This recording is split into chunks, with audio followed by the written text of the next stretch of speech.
السلام عليكم ورحمة الله تعالى وبركاته. متتبعين الأعزاء، بالنسبة للدرس السابق توقفنا في الريزومي جينيرال ديال لا بواط ميرفي.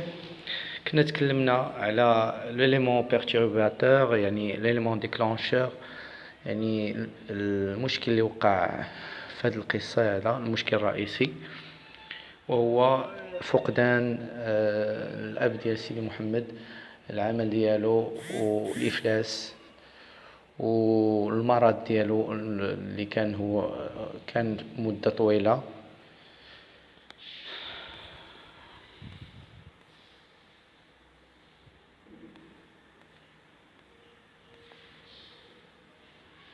Alors, la mère décide de retenir son fils à la maison, non seulement car il est malade, mais aussi parce qu'il se sent seul. يعني الطابع ديال الوحدة، لا سوليتود، كان يخيم على هذه القصة. هذا موضوع رئيسي في القصة، موضوع ديال الوحدة، ديال الإحساس الفظيع التي يحس به الكاتب سيدي محمد، وتخليه أنه تعيش في عالم طفولي، عالم صبياني، عالم أفلاطوني، عالم الأميرات وعالم إلى آخره. غير أن هذا المرض هذا كان الأم لجأت للطريقة ديال العلاج ديالو، الطريقة ديال بطبيعة الحال التقاليد الخاطئة اللي تنعرفوها هي اللجوء إلى الأضرحة. وهذا الضريح هذا هو سيدي سيدي العرافي، لو فويون افوغل، يعني العراف الأعمى، accompagné de son ami dévoué لالا عيشة، يعني وتترافقها لالا عيشة.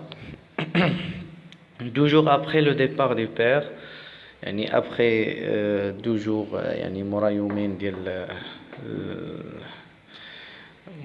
يومين منين مشى الأب. Cet homme ne tardera pas à envoyer un message à sa famille apportant des provisions et de l'argent. وهذا الأب كان على قدر المسؤولية، أنه وصل الوقت صيفط لهم المؤونة ديالهم وصيفط لهم الفلوس. Face aux interminables problèmes que مولاي العربي devait affronter avec sa nouvelle jeune épouse، كنا نعرفوا بأن مولاي العربي تزوج امرأة أخرى صغيرة عليه، وهذا الزواج ما غاديش يدوم، غيولي يتجه نحو الطلاق. Le divorce entre lui et sa seconde femme sera bientôt prononcé devant notaire، لأن قدام العدول غادي يطلقوا. C'est un événement qui sera reçu avec beaucoup de joie de la part de la famille du narrateur. وهذا الحدث هو غادي يخلي لا فامي ديال سيدي محمد في واحد الجو ديال الفرح وديال السرور. Mais une joie encore plus grande enveloppera toute la maison de la voyante avant d'apprendre la nouvelle des divorces. وكاين فرح آخر اللي هو غادي يكون يخيم على المنزل والسرور قبل ما يعرفوه هاد لا نوفيل ديال الطلاق، هو أنه سي لو روتور دي معلم عبد السلام، الأب ديال سيدي محمد، le père du narrateur qui arrivera après une longue absence aux environs du Fès، يعني بعد عمل شاق في الحصاد في les environs ديال فاس، عاد سيدي عبد السلام، وكان الطلاق ما بين مولاي العربي وسا جون nouvelle épouse. Alors دابا الآن غنشوفو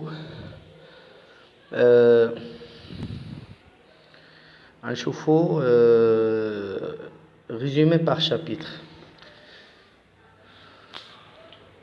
Alors le chapitre 1, l'heure s'ouvre sur un passage dans lequel le narrateur adulte décrit son présent ou un sentiment de solitude très ancien, le prive de dormir le soir quand les autres dorment.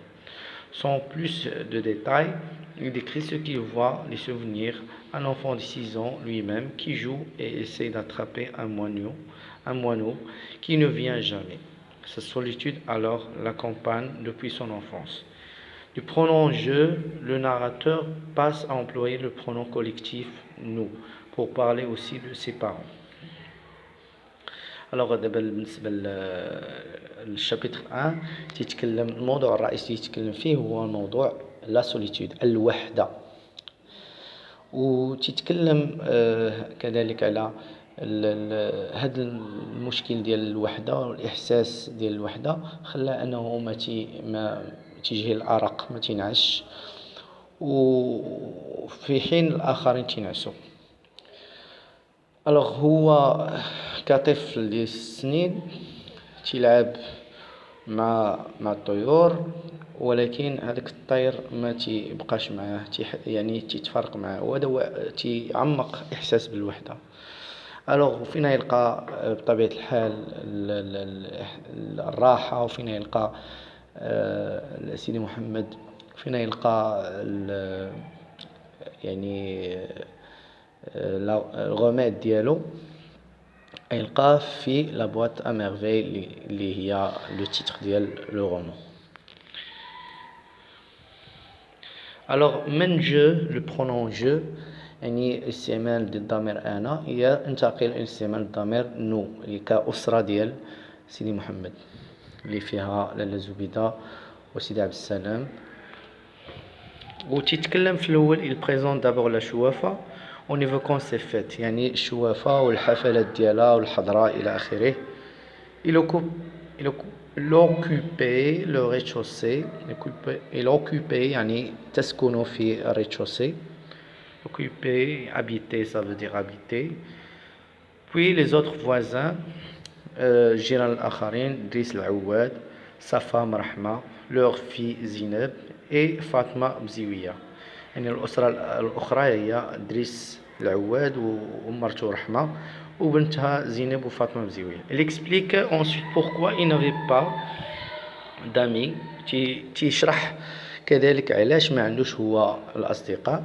Il parle aussi de son attente de grandir pour faire ce qu'il voudrait وتيتمنى أنه يكبر بسرعة تنتظر أنه يكبر باش أنه يحقق كشي يبغى. Le narrateur évoque également le مسيد le فقيه avant de parler du bain meur. تيتكلم الناراتور على المسيد أولا ومن بعد تيتكلم على الفقيه ومن بعد تيتكلم على الحمام التقليدي تنعرفو كينام توجور با. وهادو هاد ثلاثة الحوايج ما تيبغيهمش.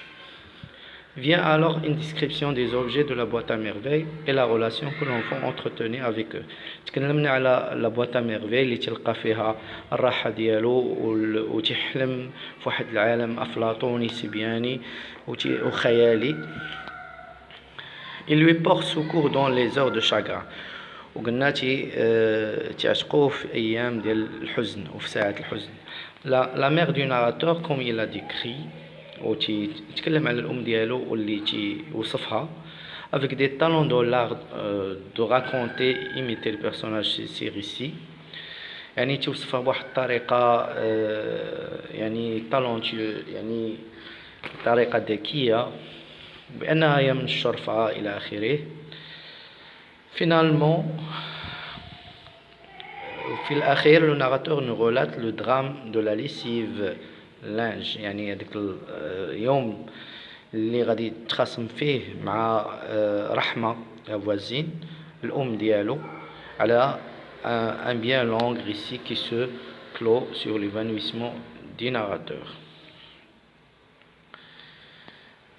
هنا c'est le mardi jour redouté des élèves du مسيد. في الشابتر 2 غادي نشوفوا ان شاء الله غنشوفوا علاش تيتكلم على المسيد وعلى الثلاثاء اللي تيكون يعني تيكون حافل بالكوابيس لانه الليله ديال الثلاثاء تكون حافله بالنسبه للكاتب تكون حافله بالكوابيس وكان لانها ليله الاستظهار الصور والوعيد اللي تيتوعد به الفقيه الطلبة ديالو اللي ما حفظوش. ونشكركم على تتبعكم، وتنتأسف أنني ما نقدرش ندير فيديو طويل.